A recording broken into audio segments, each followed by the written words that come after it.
Mga kakambing, muntik na po itong madisgrasya itong ating kambing kasi nang pinalabas po natin sila dito sa goat house po. Siguro mga more than 1 hour pa lang, wala pa naman siguro nga 1 hour. Grabe itong iyak niya doon sa taas banda. Sabi ko baka nanganak yung kambing ng tatay, pero hindi naman. Yun pala po ay pinakakuan ko ay nakakakain siya ng tigi-tigi, yung kulay green, yung term sa amin tigi-tigi. Kalimutan ko na naman yung kanyang pangalan. Yung insekto na green, minsan may mga white yan na may balahibo at masyado po yung mainit yan kahit sa balat ng tao. Grabe po kainit yan. Kasi yan po, kasi pag nakain ng baka, kalabaw, kambing po ay namamatay po sila. Buti na lang po naagapan po natin siya at narinig agad kasi dinig ko grabe yung iyak na iyak niya eh. Bumubula na po yung bunganga niya kanina mga kakambing. Siyempre dahil nakapag basa-basa na rin tayo ng konti at saka nakapag experience na rin natin yan ng dati. Ubos lakas po nating tinakbo at nagdala tayo ng asin at mantika. Yun po. At pati sugar, asukal. Yun po. Kaya sa mga nagkakambing dyan na nagpapastor, nagpa-free range na kanilang mga kambing, wag pong hayaang mawalan kayo ng mantika, asin at asukal po. Yung ganyan, pag nakakain po yan, pakita natin sa inyo yung picture ng tigi-tigi niya kasi nakapag-vlog na po tayo ng dati. Hindi ko na maalala yung kanyang scientific name. Yung unang ibibigay po natin sa kanya ay talagang pwersahan po nating malagyan siya ng kahit mga 1 tablespoon po na na salt talaga, rock salt or table salt yung tawag sa atin, yun.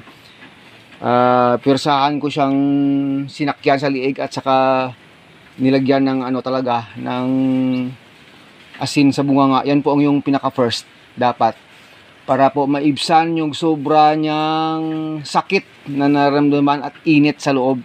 Asin po yung unahing gamitin. Yun po talaga yung nagpapakuha kagad-agad ng sobrang init at sakit sa kanyang bunganga. Pero alam ko maga pa yan sa loob, kaya parang ayaw kumain. Ito po siya yung pinakamalakas kumain sa lahat-lahat na kambing ko dito. May kalakihan po kasi ito, more or less ay nasa 40 kilos na po ito, kaya medyo nahirapan akong mapakain siya ng asin kasi nag-struggle po siya. Yung dati kay Sir Agri doon sa kabila kumikisay-kisay pa yan sa sa lupa. Pero siya hindi, nakatayo siya na nakastruggle lang talaga. O nakikinig lang siya Binigyan ko siya ng kumpay pero alam ko hindi pa talaga masyadong makakaano yan kasi may mangga pa yan sa dila niya or sa bunganga niya sa loob. At pagkatapos po nan, after some time po, mga 5 minutes, nag-syringe po tayo sa kanya ng 5 ml na mantika. 5 ml to 10 ml po na mantika, cooking oil po. Kasi yung gagawin po ng mantika doon ay ipiprevent na yung mga tawag doon, mga parang mga balahibo at saka kamandag niya na mag-irap pa doon sa loob. Hindi yung mag-irap, yung mag-damage pa doon sa loob. Kasi yung unang mangyayari dyan, ang maga, may init dun sa unang area ng bunganga niya, mamamagayan, init, sakit yung una nating gagamutin. Pag nakuha na yan, syempre, pag pumasok pa yan sa kanyang bituka, mantika para po makontain po yun, hindi po yun maano doon sa loob, makakapasira doon sa loob. At saka, next po niyan ay asukal.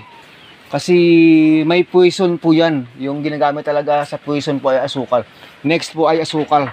Isang dakot na asukal hanggang kaya natin 1 tablespoon to 2 tablespoon.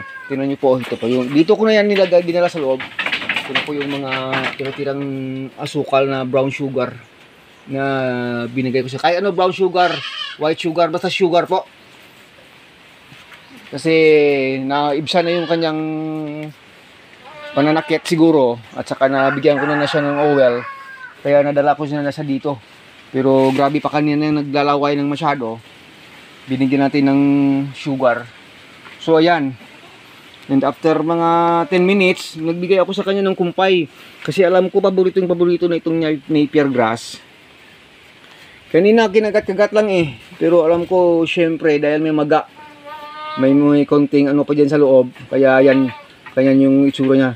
Pero at the very fast way po ay na ano po natin, na stop po natin yung sobrang sakit, init na kanyang nararamdaman. So yan po, nasa recovery na siya ngayon. At itong si Igor, kasama niya, umiiyak sa kakatakbo. Kasama niya itong ating bagong back dito, 1 month pa lang yan dito si Igor. Kaya nga po, tingnan niyo po oh. O wag na mag-awa dyan ha. Kaya po, mayroon pang mga asukal sa ulo niya. At saka may mga konting asin-asin pa nga dyan sa pisngi niya. Pero hindi na po siya naglalaway, kaya kanina natragang talagang grabe yung struggle niya. Kasi it will take pa siguro hours bago maibsan masyado. Kasi kahit kakagatin niya, naninibago siya siyempre.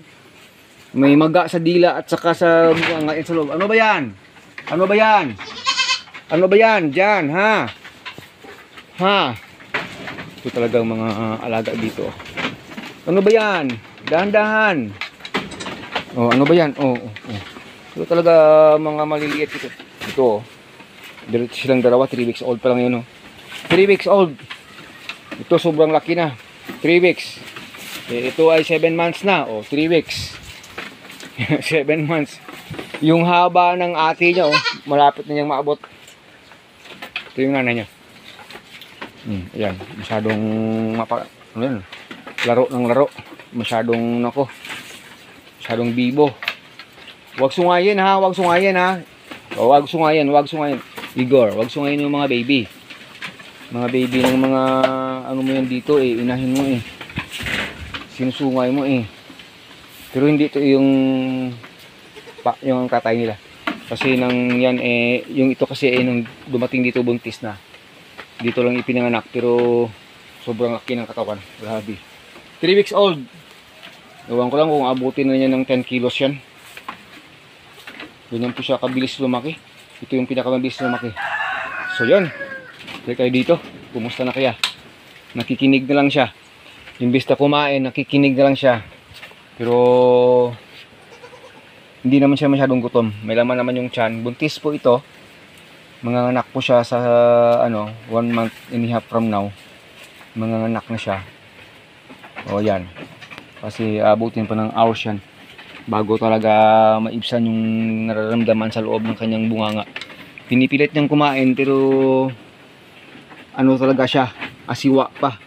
Yung term na lubi yung tamang term. Hindi na masyadong feel. Kasi may dinadamdam siyang kirot pa at saka init sa loob.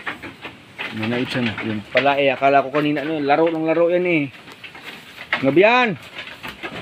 Oh, nako. Huwag masyadong nakasaktan yung mo. Yung palaro mong si Dapol maliit. Ikaw talaga, oh. 2 days yung gulang ito dyan. This is older 2 days than this. Pero 3 weeks. 3 weeks na sila. 3 weeks na siya ngayon. Ngayon siya ay 3 weeks and 2 days. Yan, ano ba yan? Pareho silang babae. Ang daming alam talagang kabalbalan itong isa. Oy, ano yung kasama ang bida-bida pula masaktan na. Ikaw ha. Laro lang kayo ng maganda. Ito talaga Twilight ka. Twilight, shadow kang hyper. Hyper ka talaga. So yun mga ka-agree. Nagbigay lang po tayo ng tips sa inyo. Ano ba yung gagawin dito? Pero mamaya po konti, papainumin po natin siya ng tubig na may asin na rin at konting molasses. At may konti na rin isang dakot na tawag doon, feeds sa isang balding tubig. Yung kaya nila lang inumin. Kasi yan, nagpapagaling po yan. Ang bilis lang po talaga na nakuha yung pain niya. Unlike other doon sa naging experience natin doon dati kay Sir Agri, kasi naghanap pa kami ng asin kung saan walang standby. Pero ako kanina kasi alam ko pag ganito pumunta ako doon na tumatakbo sa kanya, kita ko ng sitwasyon, sabi ko talagang ito yung nakakain ito ng insektong tigi-tigi. So mabilis po tayong kumuha ng asin, asukal at mantika dito sa ilalim. Kaya mabilis na rin po siyang nakapag-relax. So hanggang dito na lang siguro mga ka-agree. Nagbigay tayo ng tips sa inyo. Ito yung kalagayan niya. Pag pag nakakain, nako, kawawa yung kambing, kalabaw, baka, namamatay. Dito sa amin po, ang dami ng record yan. Namamatay yung mga kalabaw at baka pag nakakain, pati yung kambing. So, sana ay nakapagbigay ng encouragement, hindi encouragement, tips, kunting aral sa inyo. Yun yung mga unang gawin. Unahin yung asin, next is yung mantika, third yung sugar. Bahala na kayo. Experience, pag na-experience nyo, malalaman nyo na rin mga kakambing. Maraming salamat. Oh, ano? Bye-bye na daw, bye-bye na daw. Oh, pahinga ng konti, kain ka na mamaya. Napakalakas pa naman kumain to. Tapos ito, parang ano, iniinda pa rin talaga. Till then, sinasamahan talaga ni Igor. Si Igor yung gustong kumain ng kumpay niya.